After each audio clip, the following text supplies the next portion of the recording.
दोस्तों, जिसके नाम में ही रस है वो शहर है बनारस। दुनिया के सबसे पुराने शहरों में एक है बनारस, जो वक्त के साथ चलकर भी रोकासा महसूस होता है, जिसकी पहचान होती है गंगा नदी से। यहाँ का बनारसी पान हो या बनारसी साड़ी या फिर यहाँ मिलने वाले मीठे और तीखे पकवान, सभी को समेटे हुए बनारस में जो सुकून मिलता है वो और कहीं नहीं। बनारस के सफर पर आज आपको बताते हैं इस शहर से जुड़ी कुछ अनसुनी और इंटरेस्टिंग बातें, जिन्हें जान आपकी बनारस की यात्रा करने की इच्छा और बढ़ जाएगी। लेकिन वीडियो शुरू करने से पहले आप हमारे चैनल को सब्सक्राइब करके बेल आइकन को जरूर दबाएं। गंगा नदी के तट पर बसे बनारस को शिव की भूमि कहा जाता है, क्योंकि ये माना जाता है कि इस शहर को भगवान शिव ने बसाया था। काशी नगरी कहलाने वाला बनारस भारत का सबसे पुराना और पवित्र शहर है, जिसे वर्ल्ड हेरिटेज साइट का दर्जा प्राप्त है। बनारस न सिर्फ मंदिरों का शहर है, बल्कि ये सभ्यता की कहानी को बयां करती है। एक ऐसी कहानी जो शायद इतिहास के पन्नों से भी पुरानी है। इस शहर का धार्मिक महत्व तो है ही, साथ ही यहाँ के शाही परिवार का इतिहास भी काफी शानदार है।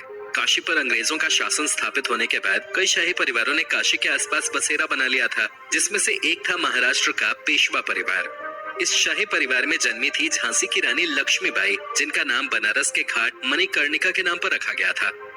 बनारस एक ऐसा शहर है जहां आपको अनगिनत मंदिर देखने को मिलेंगे। हिंदू धर्म के सबसे पवित्रतम शहरों में से एक है बनारस।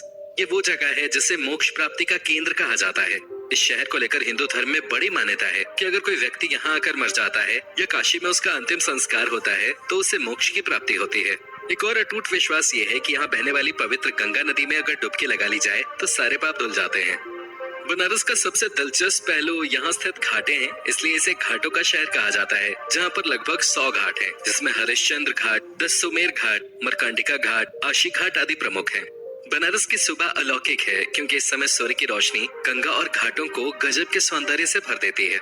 सुबह सुबह घाटों पर नावों की सवारी पर्यटकों के लिए बहुत बड़ा आकर्षण है। सुबह जितनी खूबसूरत होती है, उससे कहीं ज्यादा रंगीन होती है शाम, जब गंगा के किनारे हरी पीली रोशनी में नहाए घाटों को देखने का मौका मिले और गंगा के बहते पानी को देखकर सुकून मिले, तो ऐसी शाम कौन नहीं देखना चाहेगा। इस शहर के करिश्मे से आपको पक्का प्यार हो जाएगा और एक बार वहाँ जाकर आपको वहाँ से आने का मन ही नहीं करेगा। बनारस को गलियों का शहर भी कहते हैं, जहाँ की हर गली अपने आप में खास है। अगर आप बनारस जाएं तो आपको यहाँ पुराने घर और हर 4 कदम पर एक छोटा सा मंदिर दिख ही जाएगा। इस शहर की गलियों में भटकते हुए आपको ऐसा लगेगा कि आप जहाँ से चले थे फिर वहीं आ गए, क्योंकि घर भी एक जैसे होते हैं और मंदिर में रहने वाले हनुमान और भोलेनाथ भी। फिर भी इस शहर की हर एक बात निराली है। वैसे तो बनारस अपने घाटों, गंगा आरती और मंदिरों के लिए मशहूर है, लेकिन बनारसी खाने का भी कोई जवाब नहीं। यहाँ भारत के करीबन हर राज्य का पारंपरिक भोजन मिल जाता है। इसकी वजह यहाँ हर राज्य से आने वाले श्रद्धालु और उनके लिए बनाए गए कुछ खास घाट हैं। केवल भारत ही नहीं, दुनिया भर में मशहूर है इस शहर का खान पान। कोई गली कचौड़ी जलेबी के लिए प्रसिद्ध है, तो कोई मलाइयों के लिए, कहीं रसमलाई तो कहीं चटपटी चाट। बनारस के बारे में बताते हुए अगर यहाँ की गंगा आरती की चर्चा न की जाए तो यहाँ की शाम अधूरी बन जाएगी। जिसे देखने के लिए दुनिया भर से लोग काशी आते हैं, वो है गंगा आरती। काशी के दशाश्वमेध घाट पर होने वाली इस आरती का सौंदर्य देखते ही बनता है। आरती के शुरू होते ही यहाँ का माहौल बदलने लगता है, हवा में अलग सी खुशबू फैलने लगती है और आरती के दीपक रोशनी बिखेरने लगते हैं। आरती चाहे तो घाट पर बैठकर देखी जा सकती है या फिर नाव में बैठकर। वाराणसी सिर्फ हिंदुओं का ही नहीं, सभी धर्मों के लोगों के लिए एक महत्वपूर्ण शहर है, इसलिए देश विदेश के पर्यटक यहाँ खींचे चले आते हैं। प्रतिवर्ष 10 लाख से भी अधिक तीर्थयात्री यहाँ आते हैं। एक महत्वपूर्ण शहर होने के साथ साथ बनारस शिक्षा का भी मुख्य केंद्र है। यहाँ 4 बड़े विश्वविद्यालय भी हैं, जिनमें से काफी फेमस है बनारस हिंदू विश्वविद्यालय। बता दें कि ये एशिया का सबसे बड़ा विश्वविद्यालय है। बनारस में 2 दर्जन से ज्यादा वैदिक विद्यालय हैं, जिनमें दाखिला लेने वाले छात्रों का हर दिन गंगा के तट पर योगाभ्यास, फिर वेद और शास्त्रों की पढ़ाई और शाम को आरती के साथ दिन खत्म होता है। भारतीय शास्त्रीय संगीत का बनारस घराना रहा है। इस कला ने न सिर्फ यहाँ जन्म लिया, बल्कि यहीं विकसित भी हुई। इस शहर ने भारत और विश्व को कई महान विभूतियां दी हैं, जिनमें कबीर, रविदास, स्वामी रामानंद, मुंशी प्रेमचंद आदि शामिल हैं। इन सब के अलावा बनारस आयुर्वेद और योग के प्राचीन चिकित्सा विज्ञान से भी जुड़ा हुआ है। एक और बात जो बनारस को बहुत खास बनाती है, वो है यहाँ का पान।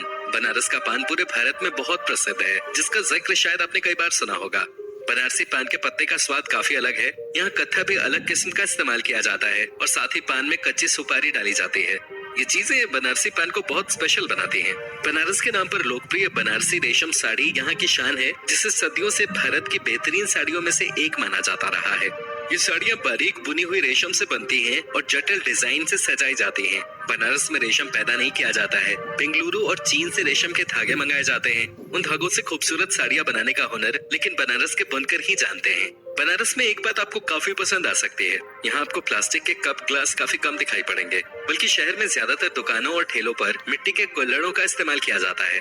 बता दें कि यहाँ लस्सी, रबड़ी, चाय और कॉफी तक कुल्हड़ों में दी जाती है, लेकिन फिर भी प्लास्टिक में पैक दूसरी चीजें अब भी बड़ी मुसीबत बनी हुई हैं। हर साल बनारस में एक अजीब रिवाज का पालन किया जाता है जिसे सुन आपको हैरानी हो सकती है। इस रिवाज के तहत यहाँ हर साल अश्वमेध घाट पर बारिश के मौसम में मेंढकों की शादी कराई जाती है। पंडित मेंढकों की शादी के सारे अनुष्ठानों को पूरा कर मेंढकों को नदी में छोड़ देते हैं। दोस्तों, आपको बनारस कैसा लगा हमें बताएं, और अगर आप बनारस नहीं गए हो तो हम कहेंगे